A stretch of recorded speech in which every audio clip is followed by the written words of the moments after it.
نحمده ونصلي على رسوله الكريم اما بعد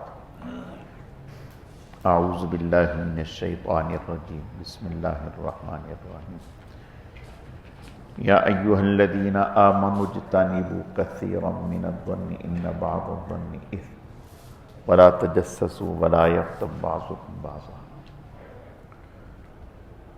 صدق اللہ مولانا العظیم۔ میرے عزیز و دوستو، اللہ رب العزت کا بے حد کرم ہے، احسان ہے کہ اللہ پاک نے ہمیں دین سیکھنے، سمجھنے اور عمل کے جذبے سے جمع فرمایا ہے۔ اللہ تعالی ہم سب کے آنے کو، جمع ہونے کو، مل بیٹھنے کو اپنی بارگاہ میں اعلیٰ درجے میں قبول فرمائے، کمی کوتاہیوں کو معاف فرمائے۔ اللہ پاک نے ہمیں رمضان المبارک کا مہینہ عطا فرمایا ہے۔ یہ مہینہ بہت ہی عظمتوں، رحمتوں، برکتوں والا مہینہ ہے، مغفرت کا مہینہ ہے۔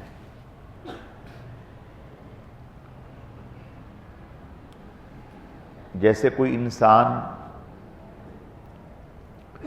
سخت بیمار ہو جائے تو اس کو آئی سی یو میں رکھتے ہیں، یعنی خصوصی نگہداشت۔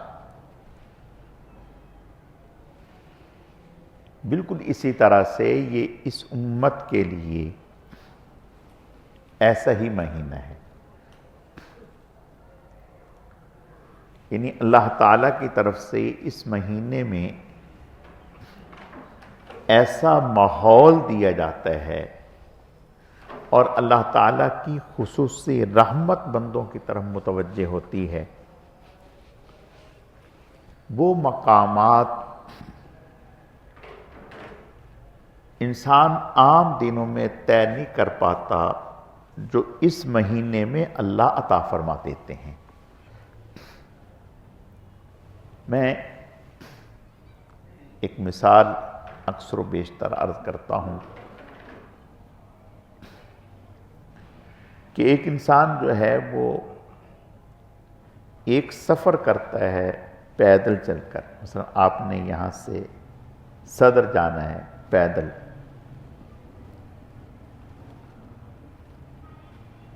اور ایک سفر کا طریقہ یہ ہے کہ آپ موٹر سائیکل پہ چلے جائیں۔ یقیناً یہ اس کی نسبت تیز رفتار ہے، اور ایک سفر کا طریقہ یہ ہے کہ آپ گاڑی میں چلے جائیں، کار میں چلے جائیں، یہ اس سے بھی زیادہ تیز رفتار ہے۔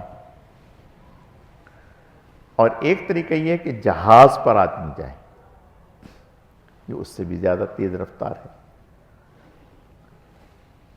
اسی طرح ہم عام دنوں میں روحانیت کا سفر طے کرتے ہیں،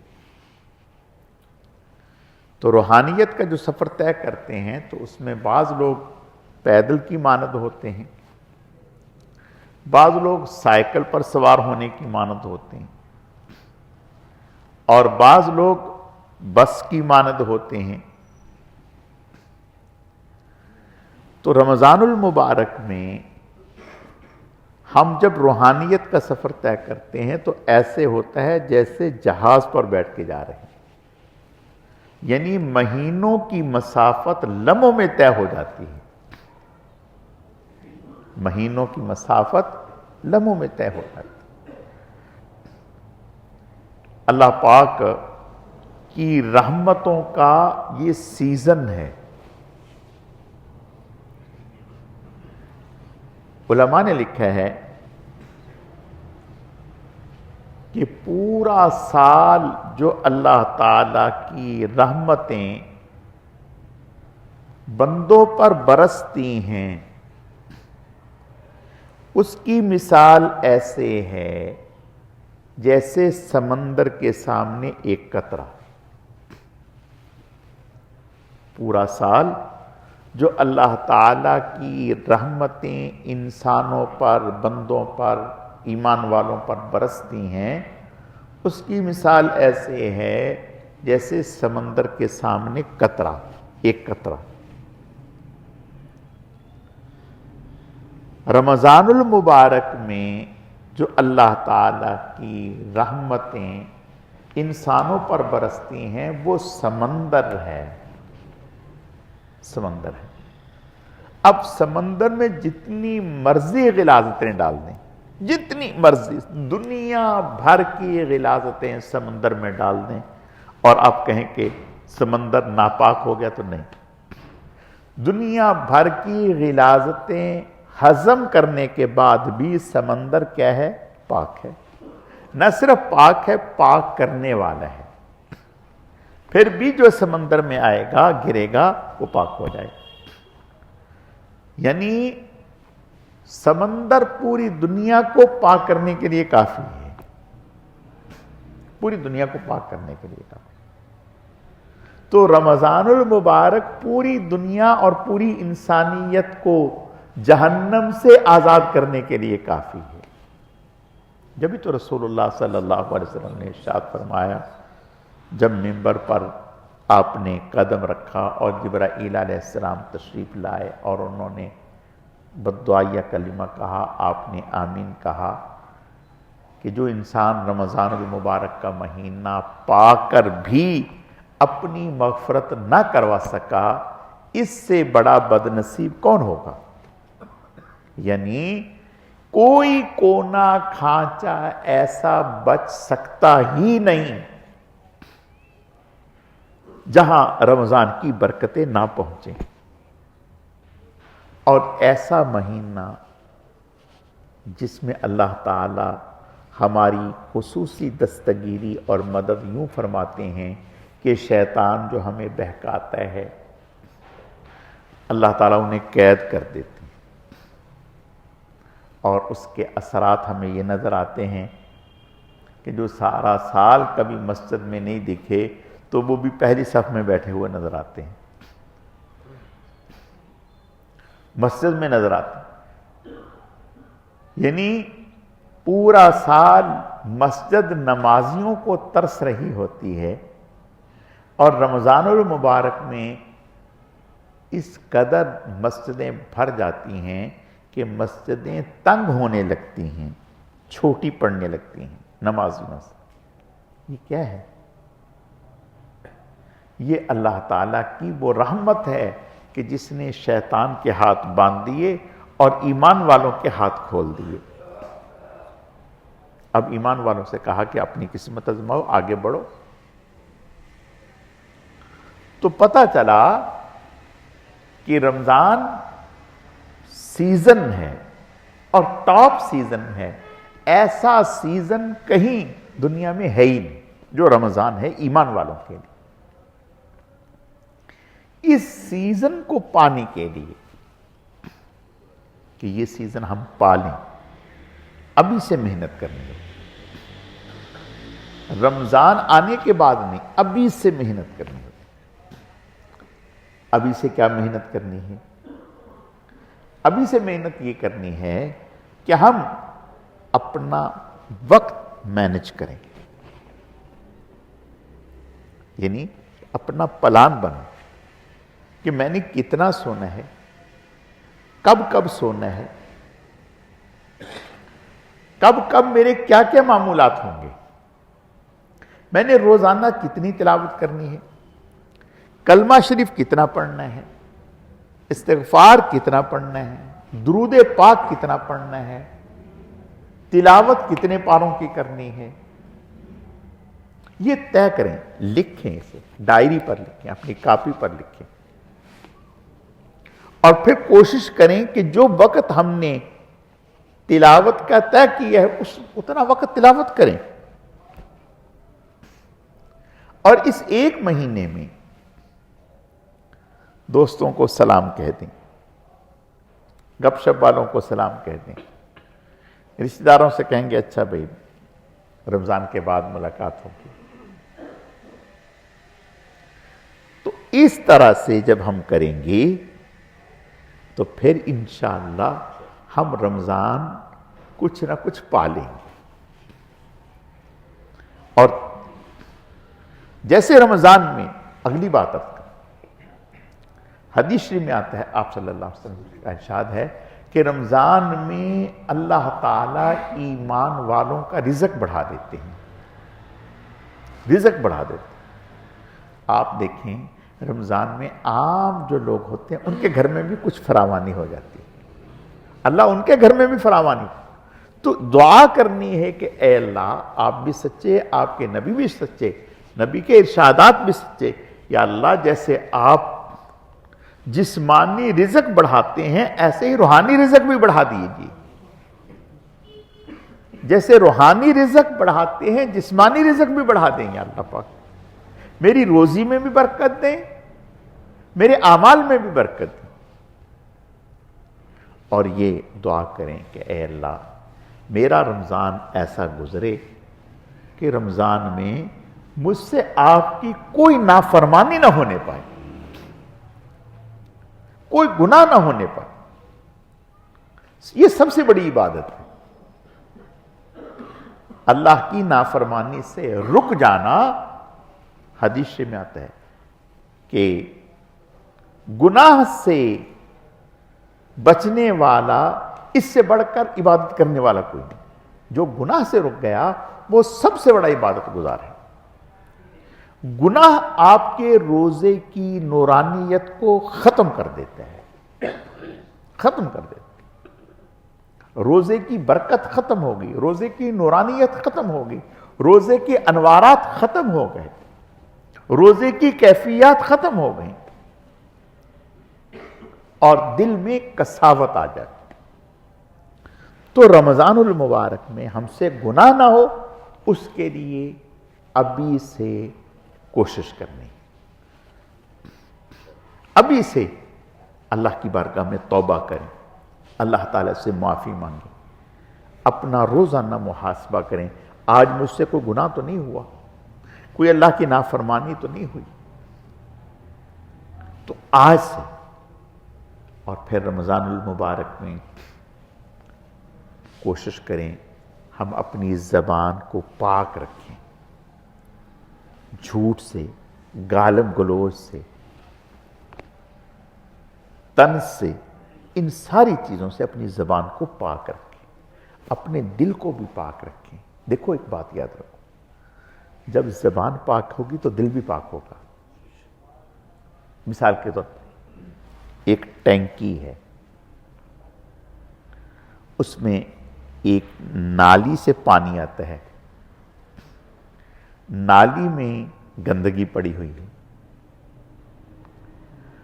اب اس نالی سے جو پانی گزر کے آتا ہے ٹینکی میں، تو وہ ٹینکی میں پانی پاک ہوگا؟ نہیں. اس لیے کہ اس ٹینکی تک پہنچنے کے جو پانی کے راستے ہیں وہ گندے ہیں. جب وہ پاک اور صاف ہوں گے تو یہ ٹینکی میں پانی صاف آئے گا. اگر ہم یہ چاہتے ہیں کہ ہمارا دل صاف ہو، ہماری دل کی غلاظتیں دور ہوں، تو پھر ہمیں دل تک جو پہنچنے کے راستے ہیں ان کو صاف کریں. وہ کیا راستہ ہے؟ زبان ہے، آنکھ ہے، کان ہے،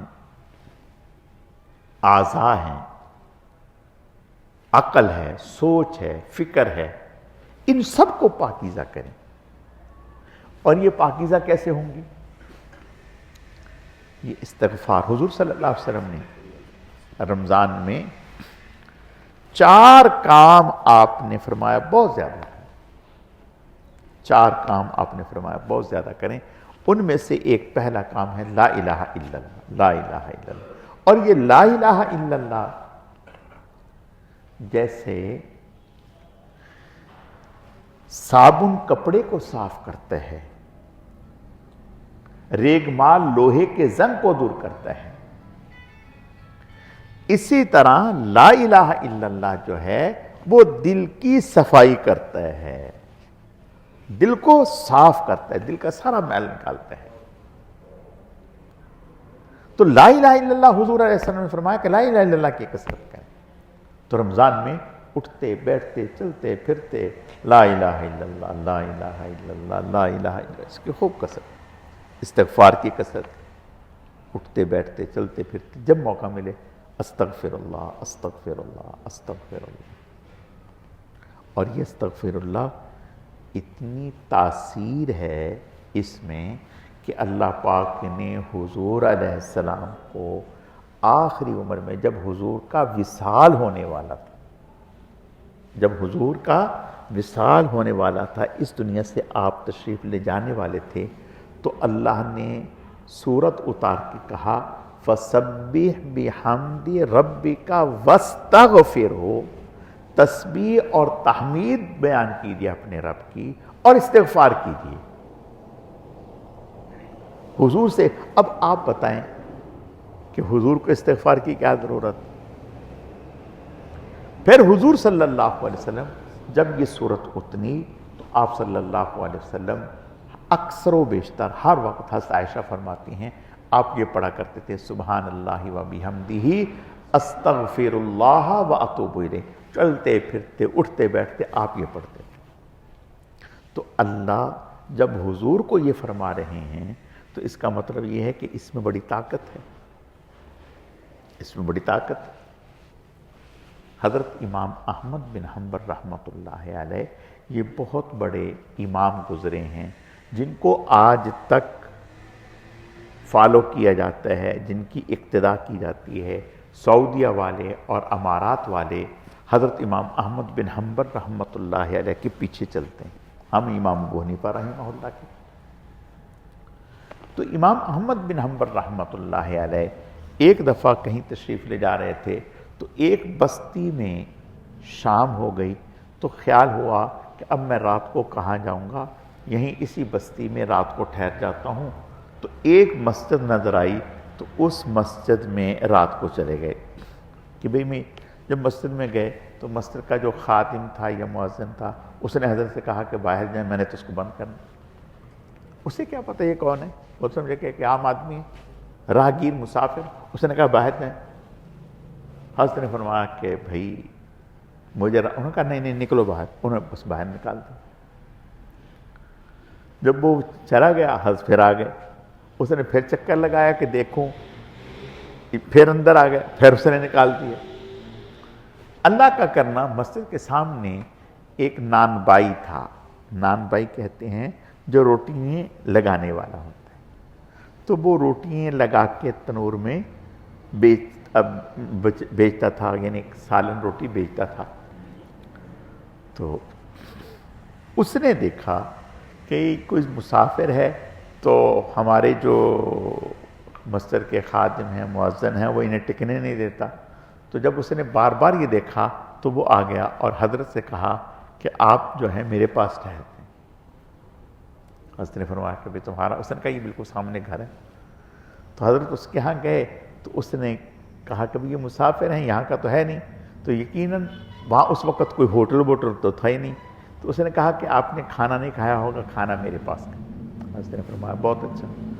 تو حضرت نے دیکھا کہ وہ آٹا گوندھ رہا ہے تو استغفار پڑھ رہا ہے، پانی ڈال رہا ہے تو استغفار کر رہا ہے، پیڑا بنا رہا ہے تو استغفار کر رہا ہے، روٹی پکا رہا ہے تو جو بھی کام کر رہا ہے استغفر اللہ استغفر اللہ۔ یہ حضرت غور سے اس کو دیکھتے رہے، بڑے غور سے دیکھتے، اور پھر حضرت کو اس کے اس عمل پر رشک آیا، رشک آیا، یعنی دل میں ہوا کہ کیسا عظیم انسان ہے۔ تو حضرت نے اس سے کہا کہ میاں یہ جو تم اتنا استغفار کرتے ہو، تم نے کوئی اس کا فائدہ بھی دیکھا؟ جب کوئی آدمی کو کام کرتا ہے تو لوگ کہتے ہیں کوئی اس کام کا کوئی نفع بھی تمہیں ہوا؟ تو حضرت نے اس نے فرمایا کہ یہ تم نے دیکھا ہے میں نے تمہیں کہ میں جب سے تمہارے پاس ٹھہرا ہوں تم بات بات پہ استغفار کرتے ہو، جو بھی کام کرتے ہو استغفار کرتے ہو، تو اس کا کوئی نفع فائدہ بھی دیکھا؟ اس نے کہا دیکھا۔ حضرت نے فرمایا کیا دیکھا؟ اس نے کہا کہ اس کی برکت سے میں جو دعا کرتا ہوں اللہ قبول کرتے ہیں۔ تو آج تک کوئی دعا ایسی نہیں جو میری قبول نہ ہو، ہر دعا قبول ہوتی ہے۔ صرف ایک دعا میں نے کی ہے جو ابھی تک قبول نہیں ہوئی، میں امید کرتا ہوں کہ اللہ وہ بھی قبول کر لیں گے جب ساری قبول کر لیں گے۔ تو حضرت نے فرمایا کہ بھی وہ کون سی دعا؟ کہنے لگا وہ دعا یہ ہے کہ امام احمد بن حنبل کا نام میں نے بڑا سنا ہے، چرچا بڑا سنا ہے ان کا، کہ بھئی وہ بڑے اللہ کے ولی ہیں، بڑے بزرگ ہیں، نیک ہیں۔ تو میں نے اللہ سے دعا کی، یا اللہ پاک جب وہ اتنے بڑے ولی ہیں، اتنے نیک ہیں، تو مجھے ان کی زیارت کروا دے، مجھے ان کی زیارت کروا دے۔ تو وہ ابھی تک قبول نہیں ہوئی، مجھے امید ہے کہ وہ بھی قبول ہو جائے گی، باقی تو ساری قبول ہو گئی۔ حضرت نے فرمایا کہ اللہ نے تمہاری دعا وہ بھی قبول کر لی، امام احمد بن حنبل کو کان سے پکڑ کر تمہارے سامنے کھڑا کر دیا۔ وہ امام احمد بن حنبل جس کے لیے تم نے دعا کی وہ میں ہی ہوں، وہ میں ہی ہوں۔ یہ حضرت کا واقعہ موجود ہے۔ اس سے پتہ چلا کہ استغفار کی کتنی عظیم دولت ہے۔ جبھی تو حضور علیہ السلام نے فرمایا، ایسے تو نہیں فرمایا، آپ نے فرمایا کہ رمضان میں 2 کام کثرت سے کرو، لا الہ الا اللہ، استغفار، اس کو خوب پڑھو۔ اور تیسرا کام آپ نے فرمایا کہ جس کو کرنا ہے بہت زیادہ، وہ جنت کا سوال ہے، جہاں موقع ملے اے اللہ بس جنت عطا فرما دے، اے اللہ بغیر حساب کتاب کے جنت عطا۔ اور چوتھی چیز فرمایا جہنم سے پناہ، اے اللہ بس اپنے کرم سے جہنم سے بچا لے، جہنم سے بچا لے۔ اب بتاؤ کہ اگر اللہ کے ہاں لا الہ الا اللہ قبول ہو گیا، استغفار قبول ہو گیا، جنت مانگنا قبول ہو گیا، جہنم سے پناہ مل گئی، تو کیا چیز رہ گئی جو نہیں ملی؟ سب کچھ مل گیا۔ تو یہ چیز حضور علیہ السلام نے تعلیم فرمائی ہے کہ ایسا کرو۔ اور تلاوت تو اتنی، اللہ اکبر، رمضان کے آتا بہار آ جاتی۔ حضور علیہ السلام اتنا رمضان میں خوش ہوتے تھے، اتنا خوش ہوتے تھے، صحابی کہتے ہیں، حضرت عائشہ کہتے ہیں کہ پورے سال میں آپ وہ سخاوت نہ کرتے جو رمضان میں آپ کی سخاوت ہوتی، ایسا لگتا کہ آپ نے خزانوں کے منہ کھول دیے، اتنا خرچ کرتے، اتنا خرچ کرتے، اتنا خرچ کرتے کہ بے پناہ خرچ کرتے حضور صلی اللہ علیہ وسلم۔ اب بتا، ایک بات سمجھو، جب زیادہ آئے گا تو زیادہ خرچ ہوگا نا؟ نہیں سمجھ میں بات، جب زیادہ آئے گا تو زیادہ خرچ ہوگا، جب آئے گا ہی نہیں تو خرچ کہاں سے ہوگا؟ بات سمجھ میں آ رہی ہے؟ تو اس سے پتہ چلا کہ جب حضور خرچ زیادہ کرتے تھے تو آتا بھی زیادہ تھا۔ حضور نے جو یہ دعا مانگی کہ یا اللہ اس مہینے میں ایمان والوں کا رزق بڑھا دے، تو اللہ رزق بڑھاتے۔ تو جب یہ حضور کی بات ہے تو اس کا مطلب یہ ہوا کہ رمضان میں مزے تو لگنے ہیں، رمضان میں مزے تو لگنے ہیں۔ ہر گھر میں پکوڑے بنتے ہیں، فروٹ چاٹ بھی بنتا ہے، دودھ بھی، اور طرح طرح کی نعمتیں، یہ اللہ کھلاتے ہیں، یہ اللہ کھلاتے ہیں۔ ہمارا یقین ہونا چاہیے۔ آپ یقین جانیں، میں نے تو ہماری زندگی تو تجربات سے ہی گزری ہے، یعنی تجربات اتنا اللہ دیتے ہیں، اتنا دیتے ہیں، اتنا دیتے ہیں کہ جس کی کوئی انتہا نہیں۔ جیسے آدمی ایک ہو، تھال بڑا سارا ہو، آئٹم اس میں بہت سارے ہوں۔ ہماری مسجد میں یہ منظر دیکھنے کو ملتا ہے کہ بڑا سارا تھال ہوتا ہے، بے شمار اس میں ڈشیں ہوتی ہیں، وہ جو کھانے والا ہوتا ہے وہ پریشان ہوتا ہے کہ کون سی اٹھاؤں، کون سی چھوڑوں، کون سی کھاؤں۔ پھر وہ جو ہے نا اچھی اچھی چیزیں چن چن کے کھاتا ہے، پھر بھی بچ جاتا ہے، کہتا ہے یا اللہ میں کیا کروں، یہ بچ گیا۔ دل چاہتا ہے اس کا کہ یہ بھی اندر میں اتار لوں، لیکن گنجائش ہی نہیں، گنجائش نہیں۔ تو پتہ چلا رزق بڑھ۔ میں نے ایسے لوگ بھی دیکھے رمضان میں جو گھر سے اپنے ساتھ تھیلی لے کے آتے ہیں، تھیلی لے کے آتے ہیں۔ جب وہ بڑا سارے تھال میں کھا کھا کے مال پھر بھی بچ جاتا ہے، پھر وہ چپکے سے تھیلی میں ڈال کے چل رہی، مسجد کا لنگر گھر میں بھی پہنچا. بالکل سچ کہہ رہے ہیں. میں دیکھتا ہوں مسجد میں یہ کون کرتا ہے؟ اللہ کھلاتے ہیں. اللہ کے نبی کا فرمان غلط نہیں ہو سکتا، سچ ہے. تو ہم تو سب سے زیادہ محتاج ہیں. دیکھو حضرت ایوب علیہ السلام اللہ کے نبی تھے. ایوب تو حضرت ایوب علیہ السلام غالباً وہی تو ایک دفعہ نہانے کے لیے گئے تو اوپر سے سونے کی تتلیاں یعنی سونے کی بارش ہونے لگی. جیسے برف باری ہوتی ہے نا، ایسی سونے کے ٹکڑے گرنے لگے. حضرت نے نہانا چھوڑا، ان کو سمیٹنے لگے. اللہ پاک نے حضرت ایوب علیہ السلام سے کہا کہ ہم نے تو تمہیں اس سے مستغنی نہیں کر دی، یعنی آپ کو اتنا دے دیا کہ آپ کو اس کی ضرورت نہیں. بات سمجھ میں آ گئی؟ آپ کو تو اتنا مل گیا کہ اب آپ کو اس کی ضرورت نہیں، آپ پھر بھی سمیٹے جا رہے ہیں. تو جواب میں کہنے لگے اے اللہ، آپ کی طرف سے پہنچنے والی برکت سے میں مستغنی کیسے ہو سکتا ہوں؟ جتنی بھی آئے گی میں تو بھر بھر کے اس کو سمیٹوں گا. اس لیے کہ وہ سمجھتے تھے کہ یہ دینے والا ہاتھ کون سا ہے. وہ دیکھتے تھے کہ دینے والا ہاتھ کون؟ دینے والا ہاتھ اللہ کا ہے. جب اللہ دے تو پھر کیوں نہ لیں؟ حضرت عبداللہ ابن عباس رضی اللہ تعالیٰ چھوٹے سے کم عمر تھے، یعنی حضور کا جب وصال ہوا تو ان کی عمر 9 سال کی تھی. کتنی؟ 9 سال کی. اب میرا خیال یہاں 9 سال کا کوئی بھی نہیں ہوگا، سب بڑے ہیں. تو حضور علیہ السلام بیٹھے ہوئے تھے تو یہ حضور کے دائیں طرف تھے. حضرت ابو بکر صدیق حضور کے بائیں طرف بیٹھے ہوئے تھے. الٹی طرف حضرت ابو بکر، سیدھی طرف یہ بیٹھے ہوئے تھے. حضور کے پاس کوئی پینے کی چیز آئی، غالباً دودھ تھا. تو حضور نے نوش فرمایا. اب آپ کا دل چاہ رہا ہے کہ میں صدیق اکبر کو دے دوں، لیکن آپ ہی نے یہ تعلیم دی ہے کہ بھئی دائیں ہاتھ کو پہلے دیں. اور دائیں ہاتھ میں یہ عبداللہ ابن عباس بچہ ہے چھوٹا سا. تو حضور نے ان سے کہا اگر اجازت ہو تو میں اپنا بچا ہوا دودھ ابو بکر کو دے دوں. ہم جیسا ہوتا کہتے ہیں ہاں جی یا رسول اللہ دے دیں.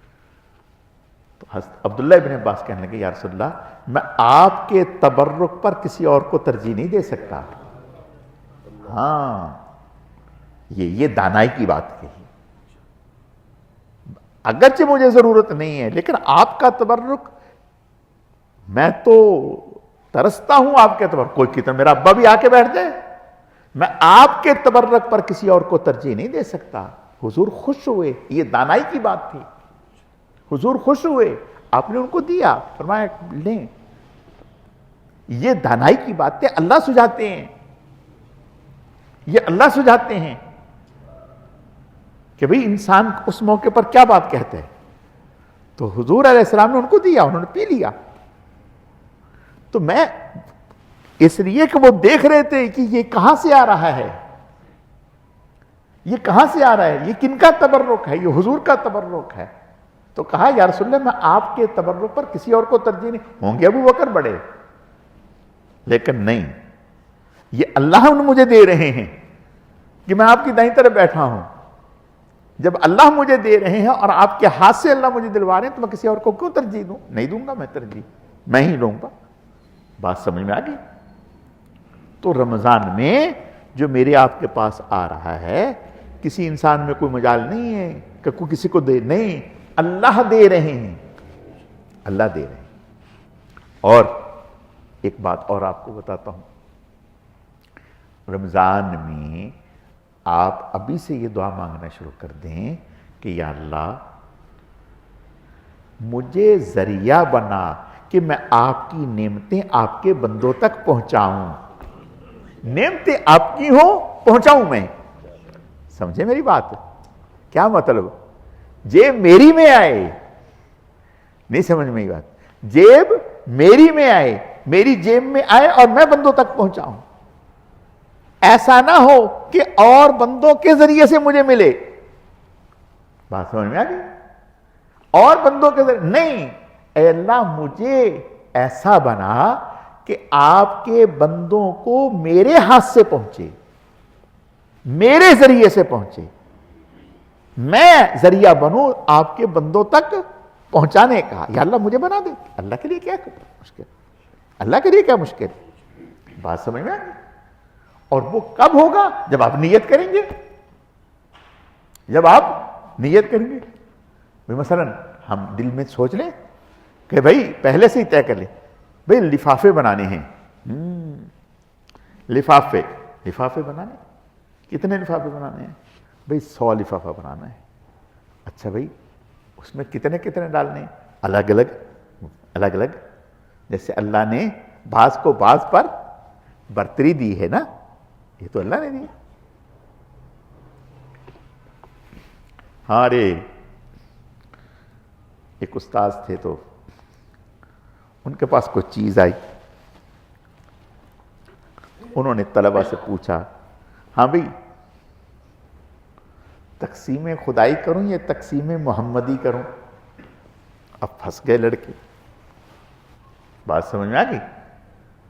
اب لڑکوں نے کہا کہ بھائی کیا جواب دیں؟ پھر کہا کہ بھائی تقسیم خدائی تو بڑی ہے نا، وہی کہتے ہیں. ٹھیک ہے بھائی تقسیم خدائی کر دیں.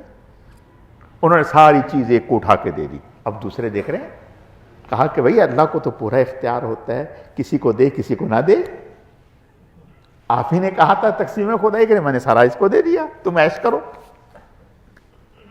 اور اگر تم تک کہتے تقسیم محمدی کرو، میں برابر برابر سب کو تقسیم کر دیتا. بات سمجھ میں آ گئی؟ تو اللہ سے یہ کہیں کہ اے اللہ دینا تو آپ نے ہی ہے، اپنے بندوں کی حاجتیں آپ ہی نے پوری کرنی ہیں، سب کی ضرورتوں کو آپ ہی نے پورا کرنا ہے یا اللہ پاک.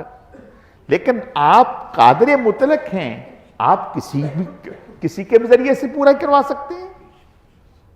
کوئی آپ کسی کے محتاج تو نہیں، آپ کسی کے ذریعے سے بھی پوری کروا سکتے ہیں کہ آپ اس کے ذریعے سے ضرورتیں پوری کروا دیں.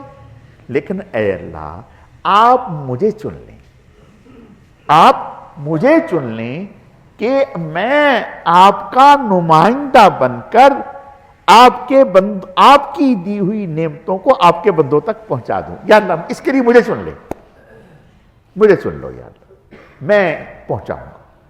اور نیت کر لیں. پھر وہ لفافے بنائیں، پہلے سے نیت کریں کہ ہم نے اتنے لفافے بنانے ہیں. زکوٰۃ والے نہیں، ہم بھی بڑے سیانے ہیں، ہم بھی بڑے سیانے. زکوٰۃ کے لفافے بناتے ہیں، زکوٰۃ کے نہیں. زکوٰۃ والے وہ تو دینی ہی دینی ہے. عطیے کے لفافے. ہاں عطیے کے اللہ کی محبت پہ لٹائیں، اللہ کی محبت پر لٹائیں. لٹا کے تو دیکھیں، آپ جتنا زیادہ لٹائیں گے ادھر سے اتنا آئے گا. پھر بعد میں امام صاحب کو نہ پکڑنا کہ آپ کے کہنے پر ہم نے لٹا دیا، آیا کچھ نہیں. ہم نے سارا لٹا دیا، آیا ہی کچھ نہیں. نہیں آئے گا، ضرور آئے گا، ضرور آئے گا. ایک صاحب تھے نا، ان کو مولوی صاحب نے مسئلہ بیان کیا، جو سورۃ فاتحہ پڑھ کے دریا سے گزرے گا نا تو وہ گزر جائے گا، پانی اس کا کچھ بھی نہیں بگاڑ سکے گا. وہ ایک سیدھا سادہ آدمی درویش ٹائپ کا، اس نے سن لیا. اس نے اگلے دن بسم اللہ پڑھی کہ مولوی صاحب نے کہا ہے، اور سورۃ فاتحہ پڑھی، یہ جا وہ جا گزر گیا. اگلے دن اتفاق سے مولوی صاحب کو بھی جانا تھا اور ساتھ وہ بھی آدمی. مولوی صاحب بیچارے ادھر دیکھیں کشتی نہیں آج. انہوں نے کہا مولوی صاحب کشتی کی کیا ضرورت ہے، آپ نے تو بتایا تھا الحمدللہ پڑھیں. اب مولوی صاحب ڈگمگائیں، وہ ہاتھ کھینچے یہ پیچھے ہوں. میں نے تو تمہیں بتایا تھا، اپنے لیے کوئی تھا. بات سمجھ میں آ گئی؟ تو کہنے کا مقصد یہ ہے کہ اللہ تعالی کے ساتھ جس یقین کے ساتھ کرو گے اللہ کر کے دکھائیں گے، بالکل کر کے دکھائیں گے. اگر آپ یہ نیت رکھ کے بیٹھیں گے کہ ہمیں کوئی دے تو ایسا ہوگا، ایسا ہوگا، آپ کو مل جائے گا. لیکن وہ کسی کے ذریعے سے ملے گا نہیں. یوں کہیں, اللہ سے یوں مانگیں, اے اللہ مجھے ذریعہ بنا, میں آپ کے بندوں کے ہاتھوں پہ رکھوں, مجھے ذریعہ بنا. اور نیت کریں, ارادہ کریں کہ ہم نے اس طرح سے اللہ کے بندوں. اچھا, اب اسٹارٹ کہاں سے لیں؟ ٹھیک ہے بھئی, بات سمجھ میں آ گئی. اسٹارٹ کہاں سے لیں, یعنی کہاں سے تقسیم کریں؟ اپنے رشتہ داروں سے. یاد رکھو بات, میں نے یہ نہیں کہا کہ مولوی صاحب سے. دیکھو بات میں سیدھی کھری کہتا ہوں, میں نے یہ نہیں کہا کہ مولوی صاحب سے اسٹارٹ لو, نہ, اپنے رشتہ داروں سے, اپنے والدین سے, اپنے سکے بہن بھائیوں سے, اپنے چچا سے, اپنے چچا کے بیٹوں سے, اپنی خالہ سے, اپنی خالہ کے بیٹوں سے, اپنی بیوی سے. ہاں, بیوی کو بھی ہدیہ دیا کرو, اس سے لینے کے چکر میں نہ رہو کہ ابا اماں نے جو تمہیں مال دیا ہے کچھ ہمیں بھی دے دو. نہ, اس کو دو, دل کھول کے دو. اس کو پوچھو بھئی یہ عید آ رہی ہے, رمضان آ رہا ہے, کیا چاہیے آپ کو؟ وہ کہے کہ بھئی مجھے تو 20,000 چاہیے, تو آپ اس کو 30 دیں, 30 دیں, اس کا دل خوش کر دیں. غیر متوقع طور پر, یاد رکھو, کسی اور آدمی کا دل خوش کرو گے تو ثواب کم ہے, اپنی بیوی کا دل خوش کرو گے تو ثواب زیادہ ہے. آج عورتیں بھی بڑی خوش ہوں گی کہ امام صاحب آج تو ہمارے ہی مطلب کے مسئلے بیان کر رہے ہیں. ہاں, وہ کہیں گے امام صاحب ہم سب اپنے بندوں کو آپ کے پاس لایا کریں گے, آئندہ جو نہیں بھی درس میں آئے گا اس کو گھسیٹ کے لائیں گے کہ امام صاحب کا درس ضرور سنو. ہاں سچ کہہ رہے ہیں, انہیں جو انہوں نے سوچا ہے اس سے زیادہ دیں. غیر متوقع طور پر جب انہوں نے 15,000 کی ڈیمانڈ کی ہے, آپ 30,000 دیں گے تو ان کے دل سے دعا نکلے گی آپ کے لیے, زبان سے کہنا ضروری نہیں. اور اگر کسی کو اللہ ایسا دیتے ہیں کہ اس کے ذہن میں یہ ہے کہ مجھے اللہ تعالیٰ میری اتنی ضرورت ہے, اللہ مجھے اتنا دے دیں, اور اللہ اس کو اپنی رحمت سے زیادہ, اس کی سوچ سے زیادہ دے رہے ہیں, خوش ہو, اللہ کا شکر ادا کرے, اور جس ذریعے سے مل رہا ہے اس کا شکر ادا کرے. حضور علیہ السلام کا ارشاد ہے, من لم یشکر الناس لم یشکر اللہ, جو انسانوں کا شکر ادا نہیں کرتا وہ اللہ کا بھی شکر ادا نہیں کرتا. ہمارا مزاج بن گیا کہ ہم جس سے کوئی نعمت مل رہی ہے اس کا شکر نہیں کرتے. اس حضور علیہ السلام تعریفی کلمات کہتے تھے, دل خوش کر دیتے ہدیہ دینے والے کا, اتنا اس کو سراہتے تھے, اس کو اتنا اچھا کہتے. تو ہمیں ایسا, تو میں بتا رہا تھا کہ ہم نے ہدیہ کہاں سے شروع کرنا؟ اپنی بیوی سے شروع کریں, اپنی والدہ سے شروع کریں, اپنے والد سے شروع کریں, اپنے بھائیوں سے شروع کریں, اپنی بہنوں سے شروع کریں, اپنے بھانجے بھتیجوں کو دیں, اپنے چچا زاد بھائیوں کو دیں, ان کی اولادوں کو دیں, اپنے رشتہ داروں کو دیں. دیکھو ہم مسجد میں دیتے ہیں, مدرسے میں دیتے ہیں, علماء کو دیتے ہیں, لیکن یہ جو سب سے زیادہ ہیں جن کا اللہ نے قرآن میں ذکر کیا ہے, وَآتِ ذَا الْقُرْبَى حَقًّا, قریبی رشتہ داروں کا حق ہے, صرف زکوٰۃ کا نہیں. ہم قریبی رشتہ داروں کو, بہن بھائیوں کو زکوٰۃ اکٹھی کر کے دیتے ہیں. بھئی بچی کی شادی ہے, مولانا صاحب زکوٰۃ دے دیں؟ نہ, یہ کیا بات ہوتی؟ نہیں, ٹھیک ہے دے سکتے ہیں, لیکن ایسا نہ کریں, اچھا مال دیں اور اللہ کے لیے دیں, نیت ٹھیک رکھیں, احسان نہ جتلائیں, احسان نہ جتلائیں کہ میں نے آپ کے, نہیں, اللہ کے لیے دیے ہے. آپ نے کسی پر کوئی احسان کیا, اللہ کے لیے دیے ہے. تو میں عرض یہ کر رہا تھا کہ نیت کریں کہ ہم نے لفافے بنانے ہیں اور ہم نے دینا ہے اپنے بہن بھائیوں کو, اپنے رشتہ داروں کو, اپنی بیوی کو, اپنے بچوں کو, اپنی اولاد کو, ان کو دیں, زیادہ ثواب ہے. ہاں, اور ان کو دے کر ترغیب دے سکتے ہیں کہ بیٹا آپ بھی اللہ کے راستے میں خرچ کریں, آپ بھی اللہ کے راستے میں ان کو ترغیب دیں. اور پھر اگر اس سے زیادہ اللہ عطا کرتے ہیں تو اور ذریعے کو بھی دیں. تو یہ نیت کر لیں, زکوٰۃ بھی دینی ہے, عطیہ بھی دینا ہے. تو تو یہ نیت کریں. خوب حضور علیہ السلام، میں عرض یہ کر رہا تھا کہ سب سے زیادہ اتنا دیتے تھے رمضان میں، اتنا دیتے تھے کہ حدیث میں حضرت عائشہ صدیقہ کی روایت ہے کہ بارش کے موقع پر جیسے ٹھنڈی ہوا کوئی جگہ ایسی نہیں بچتی جہاں نہ پہنچتی ہو، حضور کی سخاوت اس سے بھی زیادہ ہوتی تھی. تو اس کا مطلب یہ ہے حضور کو زیادہ ملتا تھا تو حضور زیادہ دیتے تھے نا. تو اگر ہم بھی نیت کر لیں، اللہ سے دعا مانگیں کہ اے اللہ آپ ہمیں دیں کہ ہم آپ کے بندوں تک پہنچانے والے بن جائیں، تو اللہ کیوں نہیں دیں گے؟ تجربہ کر لیں. جو اپنے بہن بھائیوں پر خرچ کرتا ہے، رشتہ داروں پر خرچ کرتا ہے، ان کا خیال کرتا ہے، اللہ ان کے نصیب کا اس کو دیتے ہیں. اور اللہ تعالیٰ معاف فرمائے، بعض دفعہ ہماری عورتیں، میری بہنوں کو برا نہیں لگنا چاہیے، وہ تھوڑی سی کنجوسی کرتی ہیں. وہ کہتے ہیں لو تم دیے جا رہے ہو، او بھائی یہ تو اللہ نے ہم پر احسان کیا کہ ہمیں منتخب کر لیا دینے کے لیے، اور اگر ہمیں لینے والا بنا دیتا، ان کو دینے والا بنا دیتا تو کیا ہوتا؟ پھر کیا ہوتا؟ تو اس لیے اگر ہاں ایک بات اور یاد رکھ لیں، بہت زیادہ جوش میں بھی نہ آ جانا. سمجھ میں بات آ گئی؟ ہاں، اللہ کے نبی صلی اللہ علیہ وسلم نے اس بات کی بھی تعلیم دی ہے کہ اتنا دیں کہ آپ کے لیے بعد میں تنگی نہ ہو. بات سمجھ میں آ گئی؟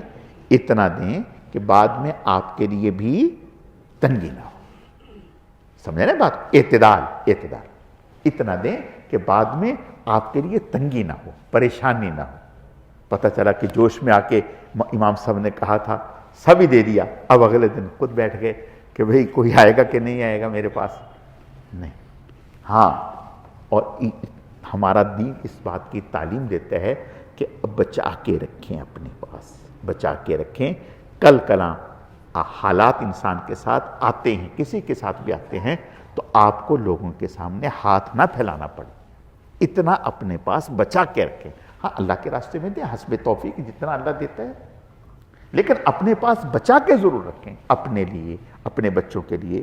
بعض دفعہ بیماری ہے، کوئی اور سانحات ہیں، نوکری نہیں رہی، تو انسان کو ایسے میں سال، 2 سال، 5 مہینے، 2 سال، 3 سال وقت گزارنے میں کسی کا محتاج نہ ہونا پڑے. یہ ہمارا دین اس بات کی تعلیم ہے. آپ صلی اللہ علیہ وسلم اپنی ازواج کا 1 سال کا خرچہ جمع رکھتے تھے.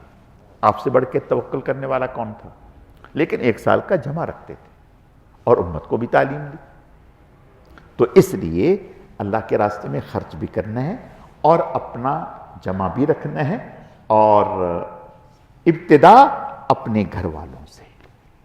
اور نیت کر لیں کہ رمضان میں ہم یہ خرچ بھی زیادہ کریں گے، توبہ بھی خوب کریں گے، اللہ کے سامنے استغفار بھی کریں گے، تلاوت بھی کریں گے، لا الہ الا اللہ کا اہتمام بھی کریں گے، گناہوں سے بچیں گے. انشاءاللہ جب اس طرح سے کریں گے تو یہ رمضان انشاءاللہ تعالی ہماری زندگیوں میں انقلاب برپا کرنے والا رمضان ہوگا. اللہ تعالیٰ سمجھنے کی، عمل کرنے کی توفیق عطا فرمائے. الحمدللہ رب العالمین والعاقبۃ للمتقین والصلاۃ والسلام علی سید المرسلین. اللہم صلی علی محمد النبی الامی وعلی آلہ واصحابہ وبارک وسلم وسلم. اے اللہ، جو کچھ پڑھا سنا گیا اپنی بارگاہ میں قبول فرما، کمی کوتاہیوں کو معاف فرما. اے اللہ، جتنا بھی درود شریف پڑھا گیا ہے اسے آپ صلی اللہ علیہ وسلم کی خدمت میں بطور تحفہ اور ہدیہ قبول فرما. پھر آپ علیہ السلام کے صدقہ اور طفیل سے آپ کی ازواج، اہل بیت، خلفائے راشدین، عشرہ مبشرہ، تمام صحابہ کرام و صحابیات، تمام انبیاء کرام، حضرت شیخ الحدیث رحمۃ اللہ علیہ، ہمارے حضرت جی رحمۃ اللہ علیہ، سلسلے کے تمام اکابر اسلاف، بزرگان دین، مشائخ اعظام، ہم سب کے والدین، ہم سب کے اساتذہ کرام، پوری امت کو اے اللہ اس کا اجر و ثواب. اے اللہ، اس عمل کو آپ صلی اللہ علیہ وسلم کے قرب خاص کے حصول کا ذریعہ فرما، آپ کی دعاؤں میں ہمیں شامل فرما. اے اللہ، بیماروں کو صحت و تندرستی عطا فرما. جتنے بھی لوگوں نے دعاؤں کے لیے فرمایا، بیمار ہیں گھروں میں، ہسپتالوں میں، سب کو صحت و تندرستی عطا فرما. مسلمان مرحومین کی مغفرت فرما. اپنے انعامات کو ہم پر عام اور تام فرما، کامل اور مکمل فرما. ہر نعمت کے حاصل ہونے پر اپنی ذات عالی کا بے حد شکر ادا کرنے کی توفیق عطا فرما، ناشکری ناقدری سے ہماری حفاظت فرما۔ اس جمعرات کو سے انشاءاللہ ہمارا عمرے کا سفر ہے، تمام احباب سے دعاؤں کی درخواست ہے، اے اللہ اپنے کرم سے ہمارے اس سفر کو عافیتوں والا، خیروں والا، برکتوں اور رحمتوں والا، اپنی رضا والا اے اللہ ہمارا یہ سفر بنا دیجئے۔ اے اللہ عشق و محبت کے ساتھ، ذوق و شوق کے ساتھ اے اللہ ہمارے اس سفر کو قبول فرما دیجئے۔ اے اللہ اس سفر میں جتنے بھی رفقا ہیں ہم سب کی حفاظت فرما دیجئے۔ اے اللہ ہماری جان کی بھی حفاظت فرمائیے، ہمارے مال کی بھی حفاظت فرمائیے، ہمارے اعمال کی بھی حفاظت فرمائیے، ہمارے اخلاص کی بھی حفاظت فرمائیے، ہمارے اوقات کی بھی حفاظت فرمائیے۔ اے اللہ ہمارے ظاہر کی بھی حفاظت فرمائیے، ہمارے باطن کی بھی حفاظت فرمائیے۔ اے اللہ اس سفر میں اپنے گھر سے ہمیں خالی ہاتھ نہ لوٹائیے، محروم نہ فرمائیے، مایوس نہ فرمائیے۔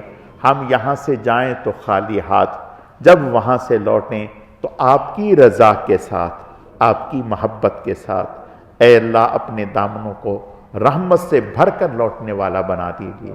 اے اللہ جتنے بھی زائرین وہاں تشریف لے گئے سب کی حاضری کو قبول فرما دیجیے۔ اے اللہ یہ رمضان المبارک کا مہینہ شروع ہونے والا ہے اور آپ کا ہم پر احسان اور انعام ہے کہ آپ رمضان المبارک میں وہاں اپنے محبوب شہر کی اور محبوب نبی کے گھر کی اور ان کے روضے کی حاضری کی ہمیں توفیق نصیب فرمائیں گے۔ اے اللہ اس پر ہم جتنا بھی شکر ادا کریں کم ہیں، اپنے کرم سے دل و جان سے ہمیں شکر کرنے والا بنا دیجیے۔ اے اللہ شکر کرنے والا بنا دیجیے۔ اے اللہ ہماری بھی وہاں حفاظت فرمائیے۔ یہاں رہنے والے جو ہمارے عزیز ہیں، دوست احباب ہیں، تعلق والے ہیں، ہمارے نمازی ہیں، اہل علاقہ، اہل محلہ ہیں، ان کی بھی حفاظت فرمائیے۔ اے اللہ ہمیں ان کی دعاؤں کا حصہ بنا دیجیے اور ان سب کو اور پوری امت کو ہماری دعاؤں کا حصہ بنا دیجیے۔ اے اللہ ہمیں اپنے محبوبین کی دعاؤں کا حصہ بنا دیجیے۔ اے اللہ وہاں جا کر اور راستے میں خوب قدم قدم پر اپنی ذات عالی سے ہمیں اپنے لیے، اپنے اہل خانہ کے لیے، اپنی جان اور مال کے لیے، عزت آبرو کے لیے، اپنے بہن بھائیوں کے لیے، دوستوں کے لیے، رشتہ داروں کے لیے، متعلقین کے لیے، پوری امت مسلمہ کے لیے خوب مانگنے کی توفیق عطا فرما دی۔ اے اللہ جو دعائیں ہم مانگے اپنے کرم سے انہیں قبول فرما دیجیے، ہمارے لیے قبول فرما دیجیے، جن کے لیے دعائیں مانگے ان کے لیے بھی قبول فرما دیجیے۔ ہماری دعاؤں کی برکت سے ہماری بھی اور جن کے لیے ہم مغفرت طلب کریں ان کی بھی مغفرت فرما دیجیے۔ اے اللہ اپنے کرم سے ہمارے اس سفر کو بہت ہی زیادہ اپنی بارگاہ میں پسندیدہ بنا دیجیے۔ اے اللہ اس مبارک سفر میں جو برکتیں، جو رحمتیں، جو انوارات، جو تجلیات، اے اللہ جو آپ کی رضا، جو آپ کی دستگیری، جو آپ کی معیت اس مبارک سفر میں رسول اللہ صلی اللہ علیہ وسلم کو، آپ کے جانثار صحابہ کرام کو، آپ کی ازواج مطہرات کو آپ کی طرف سے حاصل رہی، اگرچہ ہم استحقاق نہیں رکھتے، اپنے کرم سے وہ ساری کی ساری اپنی خاص رحمتیں، برکتیں، عنایتیں ہم نلائقوں پر بھی فرما دیجیے۔ اے اللہ ہم پر بھی فرما دیجیے، ہمیں محروم نہ فرمائیے۔ اے اللہ ہمیں محروم نہ فرمائیے، ہم بہت ہی کمزور ہیں، ہر گناہ سے ہماری حفاظت فرمائیے، ہر قدم پر ہماری حفاظت فرمائیے، ہر طرح سے ہماری حفاظت فرمائیے۔ اے اللہ اپنی رضا کے سائے میں ہمیں جانا مقدر فرمائیے، اپنی رضا کے سائے میں وہاں رہنا مقدر فرمائیے، اپنی رضا کے سائے میں طواف کے لیے اے اللہ قدم اٹھانا مقدر فرمائیے۔ اے اللہ اپنے کرم سے ہمارے جانے کو قبول فرما دیجیے۔ اے اللہ قبول فرما دیجیے۔ اے اللہ اس جانے کو اور اس دفعہ کے سفر کو ہمارا آخری سفر نہ بنائیے۔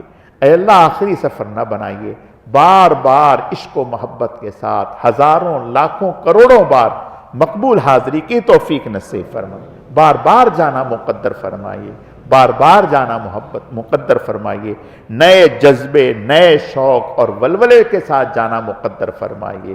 اے اللہ اپنے کرم سے اس سفر میں اپنے تمام بھائیوں کی اور دوستوں کی اے اللہ خوب خوب خدمت کی توفیق عطا فرمائیے، ہر اعتبار سے خدمت کی توفیق عطا فرمائیے، کمی کوتاہیوں کو معاف فرمائیے، اپنی رضا نصیب فرمائیے۔ اے اللہ ہمیں اپنے محبوبین، مقربین، مخلصین، متقین بندوں میں شامل فرمائیے۔ اے اللہ ہماری دعاؤں کو ہمارے حق میں، پوری امت کے حق میں قبول فرمائیے۔ سبحان ربک رب العزت عما یصفون وسلام علی المرسلین والحمد للہ رب العالمین برحمتک یا ارحم الراحمین آمین۔